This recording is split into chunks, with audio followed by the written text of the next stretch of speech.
Menteri Komunikasi dan Informatika Rudiantara mempertimbangkan menutup situs berbagi seperti Facebook, Twitter, Instagram hingga YouTube. Penutupan media sosial akan dilakukan jika mereka tidak menutup akun-akun yang berisi muatan radikalisme. Permintaan kami pada platform untuk menutup akun-akun yang memiliki muatan radikalisme sepanjang 2016 hingga 2017 baru 50% dipenuhi. Ini sangat mengecewakan, ujar Rudiantara usai acara anti-radikalisme di Universitas Padjadjaran, Bandung, Jumat. Rudi meminta agar medsos tersebut untuk memperbaikinya. Jika tidak, pihaknya akan mempertimbangkan untuk menutup platform tersebut. Dia menjelaskan platform tersebut enggan menutup akun karena di negara asalnya harus melalui proses pengadilan, tapi mereka kesini kan karena bisnis iklan juga dari sini. Oleh karenanya perlu mematuhi peraturan yang ada di sini, ujarnya. Kementerian Komunikasi telah melakukan berbagai upaya untuk mencegah penyebaran radikalisme. Cara yang dilakukan dengan penutupan situs dan pemblokiran akun di media sosial. Dalam pemblokiran akun di medsos ini perlu melibatkan platform tersebut. Kami harus bergerak cepat.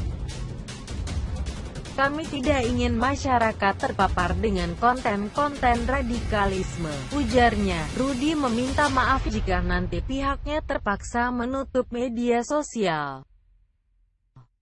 Menteri Riset Teknologi dan Pendidikan Tinggi, Menristek-Dikti, Muhammad Natsir meminta para rektor untuk memperhatikan aktivitas setiap komponen kampus. Natsir memberi contoh mengenai adanya dosen yang memaksa mahasiswanya untuk masuk ke aliran tertentu. Jika tidak ikut, maka dosen itu mengancam nilai mahasiswanya. Akhirnya dosen itu dipindahkan dan tidak lagi terlibat dalam proses penilaian, ujar Natsir. Mantan rektor Universitas Diponegoro itu menjelaskan lingkungan kampus memiliki potensi untuk tumbuh kembangnya radikalisme. Masalah radikalisme di kampus ini memang belum terlihat secara nyata, tapi potensi di kampus ini tinggi. Penyedia platform internasional sangat mengecewakan kami. Kami meminta untuk memperbaiki ini. Kalau tidak ada perbaikan,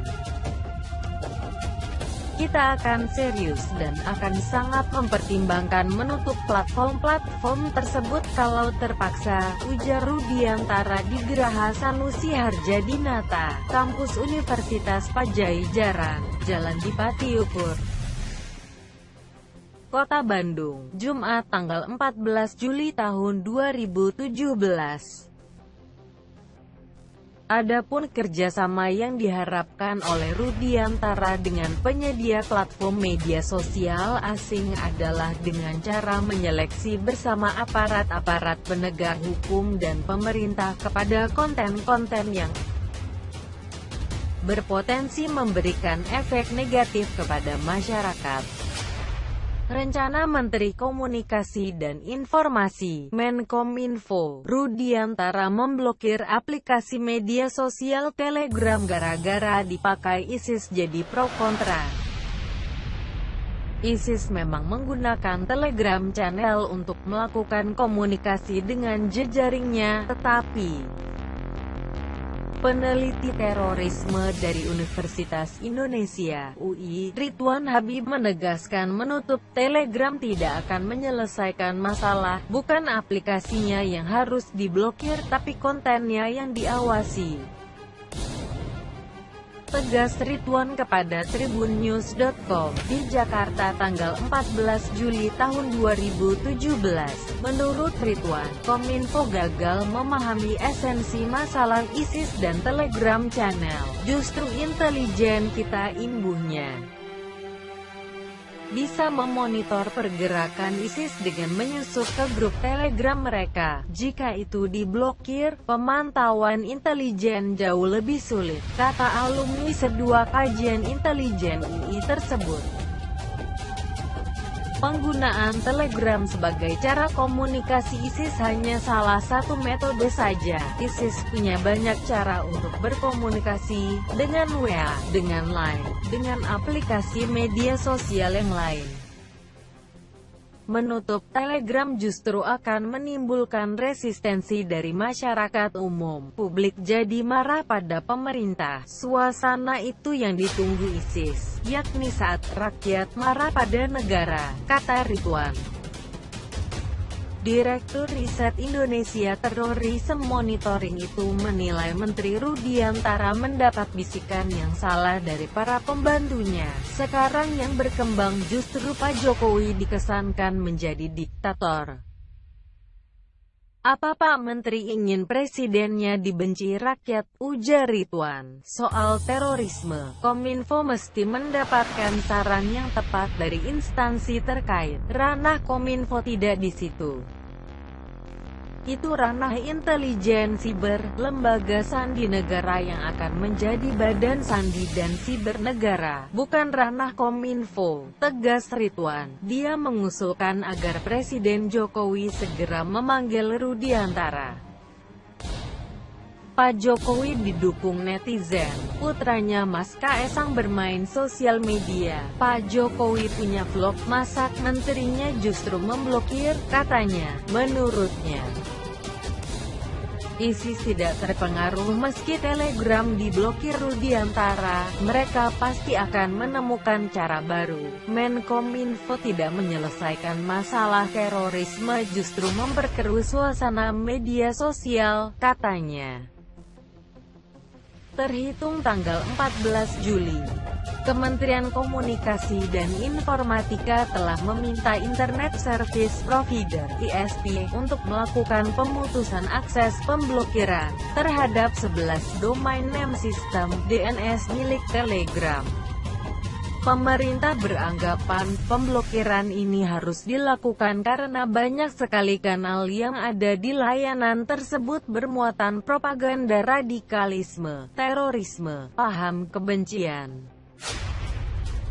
ajakan atau cara merakit bom, cara melakukan penyerangan, disturbing images, dan lain-lain yang bertentangan dengan peraturan perundang-undangan di Indonesia.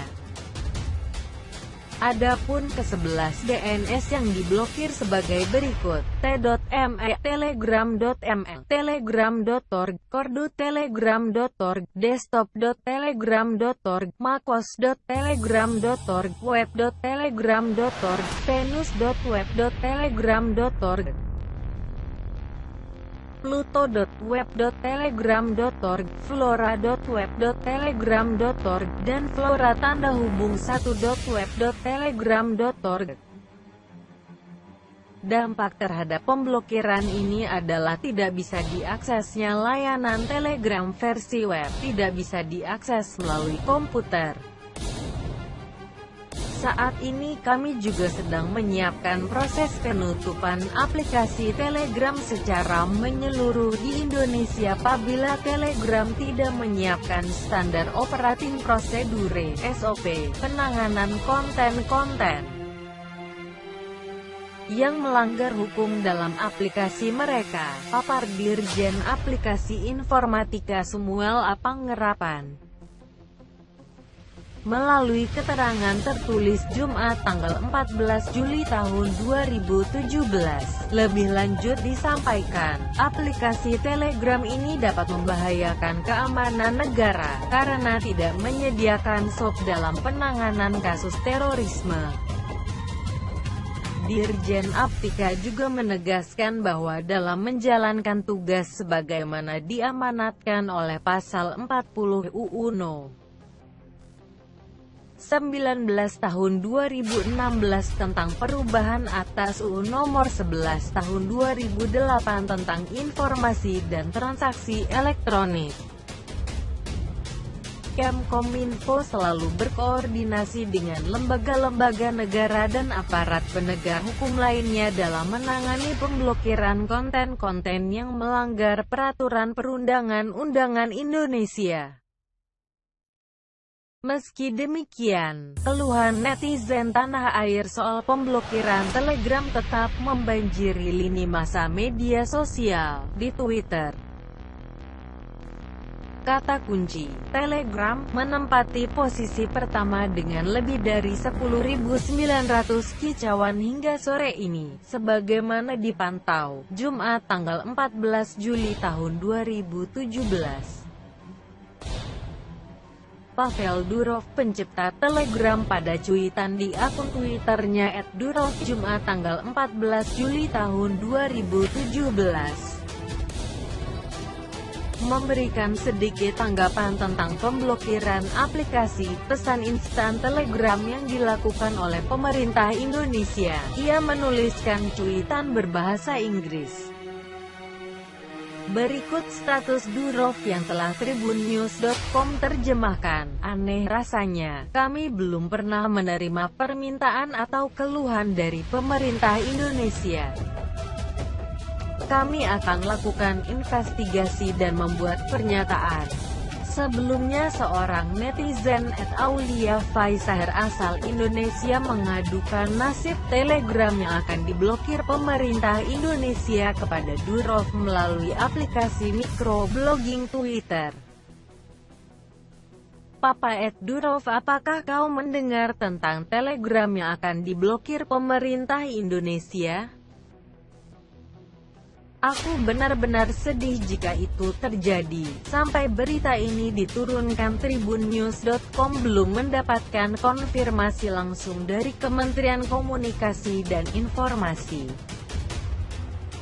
terkait belum diterimanya surat pemberitahuan pemutusan akses Telegram dari pemerintah Indonesia kepada pihak Telegram.